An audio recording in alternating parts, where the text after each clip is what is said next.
Welcome to ScaleUp Radio Shorts, the podcast that brings you bite-sized insights and actionable advice for scaling your business. Brought to you by Smart 90, the proven 90-day execution system designed to help achieve your business growth goals. I'm Kevin Brent. And I'm Granger Forson. We're the founders of Smart 90 and your hosts for this show. Today, we're diving into two insightful interviews that we recently conducted. One with Andrew Hunt, the founder and CEO of Holiday Architects, a multi-million-pound travel company. And the other with Ian Morgan, founder of MBS Accountants, who gave us some invaluable financial tips for scaling a business. We'll be comparing and contrasting their unique experiences and extracting the key lessons you can apply to your own scaling journey. So buckle up and let's get started. So, Kevin, that conversation with Andrew Hunt was fascinating. Building a successful travel company specializing in long-haul cultural tours. What a journey. Absolutely, Granger. Starting from his bedroom, selling trips to South Africa, and scaling to a £9 million turnover, that's impressive. His emphasis on the people side of the business really resonated with me. Yes, his strategy of hiring experienced, self-motivated staff, even if it meant higher salaries, was a key takeaway. He highlighted how this approach reduced the need for extensive management, enabling rapid growth. And remember his point about the age of his team aligning with the target demographic. That's a clever nuance, ensuring a deeper understanding of client needs and building stronger relationships. Absolutely. He talked about how that wasn't his initial intention, but became a significant differentiator. That close relationship, almost a friendship, between the destination managers and clients seemed to be the magic sauce. Another crucial point was his openness about the challenges he faced. Navigating COVID, making tough decisions about redundancies, and securing vital funding, it's a real-world example of resilience and adaptability.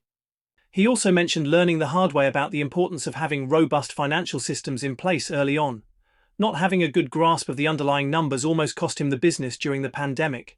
That's a valuable lesson for all of us. Definitely a key learning. His acknowledgement that continuous refinement of processes, especially around recruitment and onboarding, is essential for maintaining a thriving team, especially in a remote working environment, is something I think we can all relate to. And his plans for the future, expanding to a house of brands, demonstrates a forward-thinking approach to growth.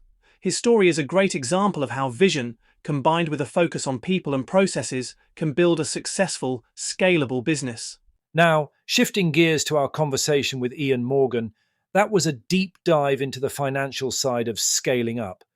His perspective as an accountant offered some really practical advice.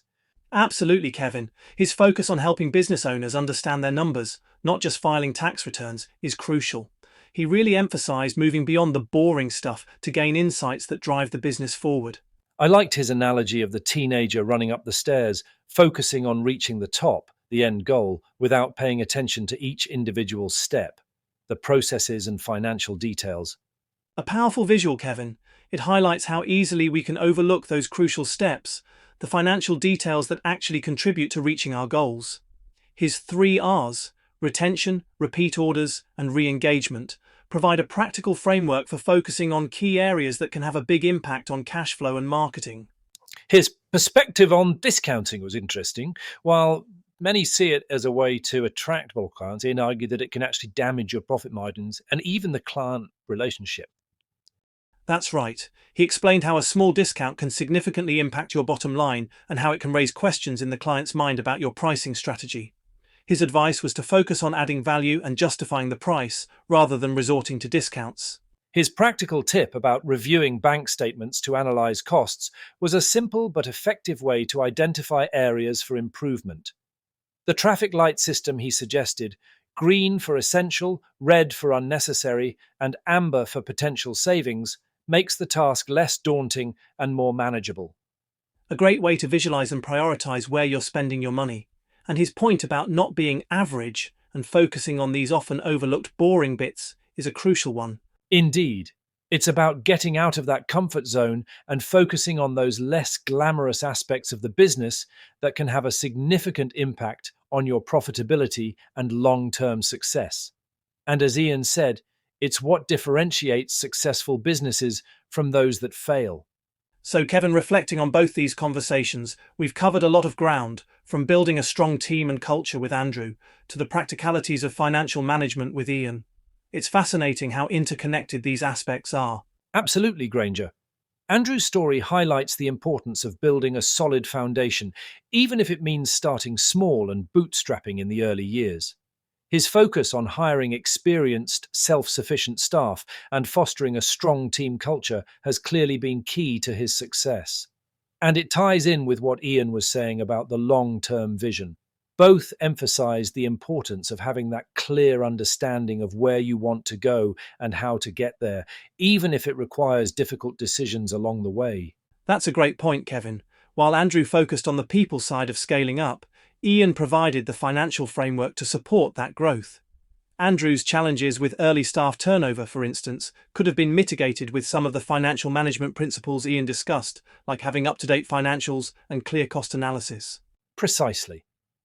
Imagine if Andrew had implemented Ian's traffic light system for cost analysis earlier in his journey. He might have identified unnecessary expenses sooner, freeing up resources for other areas of the business, or even avoided the near administration experience during COVID. And on the flip side, Ian's focus on numbers and cost analysis needs to be coupled with the kind of team and culture building that Andrew emphasizes. Without a strong team to execute the strategy, even the most brilliant financial plan will fall flat. Absolutely. Both guests highlighted the importance of adapting and evolving. Andrew's business model shifted over time, and Ian stressed the need for regularly reviewing financial data and adapting your strategies based on what the numbers are telling you. It's a constant process of refinement and adjustment, driven by a clear vision and supported by a strong team and sound financial management. So there you have it, folks. Another episode of ScaleUp Radio Shorts wrapped up. We hope you found these insights from Andrew Hunt and Ian Morgan as valuable as we did. We covered a lot of ground today, from building a thriving team culture to mastering the art of financial management. Remember, scaling up is a multifaceted journey, and both these aspects play a crucial role. Absolutely, Kevin. A big thank you to our listeners for tuning in. If you're ready to take your business to the next level, search for Smart 90. Smart 90 is our proven 90-day execution system designed to help you scale your business faster and more effectively. If you'd like to listen to the interviews with Andrew and Ian, search for ScaleUp Radio wherever you like to listen to your podcasts. We'll be back next week with another episode of ScaleUp Radio Shorts, bringing you more insightful conversations with inspiring business leaders. Until then, keep scaling.